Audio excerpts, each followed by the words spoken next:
পৃথিবীতে বেঁচে থাকা ডাইনোসরের একমাত্র উত্তরসূরি। এদের লালায় রয়েছে মৃত্যু ডেকে আনার জাদু। এটি কোনো সিনেমার চরিত্র নয়, এটা বাস্তব। এই প্রাণীটির নাম কমোডো ড্রাগন।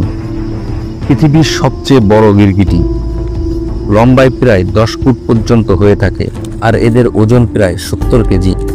এরা একবার কামড়ালেই মৃত্যু অবধারিত, কারণ এদের লালায় রয়েছে এমন এক বিশেষ ধরনের বিষ যা ধীরে ধীরে শিকারকে নিস্তেজ করে ফেলে।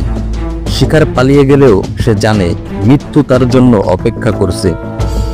ইন্দোনেশিয়ার মাত্র কয়েকটি দ্বীপে পাওয়া যায় এই প্রাণীটিকে, যদিও দিন দিন কমে যাচ্ছে এদের সংখ্যা। কিন্তু সবচেয়ে চমকপ্রদ তথ্যটি হলো কমোডো ড্রাগন কোনো পুরুষ ছাড়াই বাচ্চা জন্ম দিতে সক্ষম। জি হ্যাঁ, মাদা কমোডো ড্রাগন একাই সন্তান জন্ম দিতে পারে, কোনো পুরুষের সঙ্গম ছাড়াই। এ যেন প্রকৃতির এক বিস্ময়। এমন সব রহস্যময়ী প্রাণীদের সম্পর্কে জানতে আমাদের চ্যানেলটি সাবস্ক্রাইব করে আমাদের সাথেই থাকুন।